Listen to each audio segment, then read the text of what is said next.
नमस्कार, मैं सरस्वती खंडूड़ी आज आपके लिए एक कहानी लेकर उपस्थित हूँ। फ़कीर का विश्वास। एक फ़कीर के घर रात में चोर घुसे। घर में कुछ भी न था, सिर्फ एक कंबल था जो फ़कीर ओढ़े लेटा हुआ था। पूर्णिमा की सर्द रात थी। फ़कीर रोने लगा क्योंकि घर में चोर आए और चुराने को कुछ भी नहीं था। वह इसी पीड़ा से रोने लगा। उसकी सिसकियाँ सुन चोरों ने पूछा कि भाई क्यों रोते हो। उससे रहा न गया। उस फ़कीर ने कहा कि तुम आए, कभी तो आए, जीवन में पहली दफ़ा तो आए। यह सब सौभाग्य तुमने दिया, मुझ फ़कीर को भी यह मौका दिया। लोग फ़कीरों के यहाँ चोरी करने नहीं जाते, सम्राटों के यहाँ जाते हैं। तुम चोरी करने आए, तुमने तो मुझे सम्राट बना दिया। क्षण भर को मुझे लगा कि अपने घर में चोर आ सकते हैं, ऐसा मेरा सौभाग्य कहाँ। लेकिन फिर मेरी आंखें आंसुओं से भर गईं। मैंने बहुत रोका कि कहीं तुम्हारे काम में बाधा न पड़े, लेकिन मैं रुक न पाया। सिसकियाँ निकल गई क्योंकि घर में कुछ भी नहीं है। तुम अगर ज़रा 2 दिन पहले खबर कर देते तो मैं इंतज़ाम रखता। दोबारा जब आओ तो सूचना दे देना। मैं गरीब आदमी हूँ, 2-4 दिन का समय होता तो कुछ ना कुछ मांग कर इकट्ठा कर ही लेता। अभी तो मेरे पास यही एक कंबल है, इसे ले जाओ और देखो। इनकार मत करना, इनकार करोगे तो मेरे हृदय में दुख होगा। चोर घबरा गए। उनकी समझ में कुछ नहीं आया। ऐसा विचित्र आदमी उन्होंने कभी नहीं देखा था। चोरी तो जिंदगी भर की थी, मगर ऐसे आदमी से पहली बार मिलना हुआ।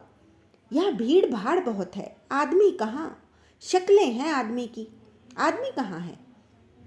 पहली बार उनकी आंखों में शर्म आई और पहली बार किसी के सामने नतमस्तक हो उठे। मना नहीं कर सके। मना करके इसे क्या दुख देना। कंबल तो ले लिया, लेना भी मुश्किल हुआ। इसके पास कुछ और नहीं है। कंबल छूटा तो पता चला कि फ़कीर नंगा है। कंबल ही ओढ़े हुए था। वही एकमात्र वस्त्र था, वही ओढ़नी, वही बिछौना। लेकिन फ़कीर ने कहा, तुम मेरी फिक्र ना करो, मुझे नंगे रहने की आदत है। और तुम 3 मील तक चल कर आए हो गाँव में। सर्द रात है, कोई घर से निकलता भी नहीं, कुत्ते भी दुबके पड़े हैं। तुम चुपचाप ले जाओ और दोबारा जब आओ मुझे खबर कर देना। वे ऐसे घबरा गए, एकदम निकल कर बाहर को भागे। जब बाहर हो रहे थे तब वो फ़कीर चिल्लाया, रुको, कम से कम दरवाज़ा तो बंद करो और मुझे धन्यवाद तो दो। फिर फ़कीर खिड़की पर खड़े होकर दूर जाते उन चोरों को देखता रहा। फिर उसने एक गीत लिखा जिसका अर्थ है कि मैं बहुत गरीब हूँ, मेरा बस चलता तो आज पूर्णिमा का चांद भी आकाश से उतर कर उनको बैठ कर देता। कौन कब किसके द्वार आधी रात में आता है, यह आस्तिकता है। कोई व्यक्ति ऐसा नहीं, ईश्वर जैसा है। लेकिन सभी व्यक्तियों के भीतर जो धड़क रहा है, जो प्राणों का मंदिर बनाए हुए विराजमान है, जो सांसें ले रहा है, उस फैले हुए ईश्वरत्व की आसग सागर में इसकी आस्था है। एक दिन चोर पकड़े गए, अदालत में मुकदमा चला। वह कंबल भी मिल गया और कंबल जाना पहचाना था, और यह फ़कीर का ही कंबल था। मजिस्ट्रेट तुरंत पहचान गया कि ये तो उसी फ़कीर का कंबल है। तो तुम उस गरीब फ़कीर के यहाँ से भी चोरी कर लाए। फ़कीर को बुलाया गया। मजिस्ट्रेट ने कहा, अगर फ़कीर ने कह दिया कि यह कंबल मेरा है और तुमने चुराया है तो फिर हम किसी और प्रमाण की ज़रूरत महसूस नहीं करेंगे। उस आदमी का एक वक्तव्य 1000 आदमियों के वक्तव्य से बड़ा है। फिर जितनी सख्त सज़ा मैं तुम्हें दे सकता हूँ दूंगा। बाकी तुम्हारी चोरियाँ सिद्ध हों या ना हों मुझे फिक्र नहीं है। उस आदमी ने यदि कह दिया तो। चोर घबरा रहे थे, कांप रहे थे, पसीना पसीना हुए जा रहे थे। फ़कीर अदालत में आया और फ़कीर ने आकर मैजिस्ट्रेट से कहा कि यह आदमी चोर नहीं है, ये बड़े भले लोग हैं। मैंने कंबल भेंट किया है और उन्होंने मुझे धन्यवाद भी दिया है।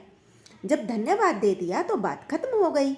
मैंने कंबल दिया, इन्होंने धन्यवाद दिया। इतना ही नहीं, यह लोग इतने भले हैं, जब बाहर निकले दरवाज़ा भी बंद करके गए। यह आस्तिकता है। फ़कीर के पैरों पर चोर गिर पड़े। उन्होंने कहा, हमें दीक्षित करो। फ़कीर बाद में खूब हंसा।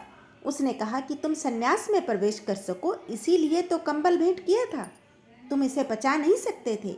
इस कंबल में मेरी सारी प्रार्थनाएं बुनी थी, इसी को ओढ़कर ध्यान किया था, इसमें मेरी समाधि का रंग था। तुम इससे बच नहीं सकते थे। यह मुझे पक्का भरोसा था कि कंबल ही तुम्हें ले आएगा, और तुम आखिर आ ही गए। उस दिन रात में आए थे, आज दिन में आए हो, उस दिन चोर की तरह आए थे, आज शिष्य की तरह आए हो। मुझे भरोसा था कि तुम चोर से सन्यासी हो जाओगे। धन्यवाद। मेरी यह कहानी यदि आपको पसंद आई है तो प्लीज़ मेरे चैनल को सब्सक्राइब कीजिए और लाइक कीजिए।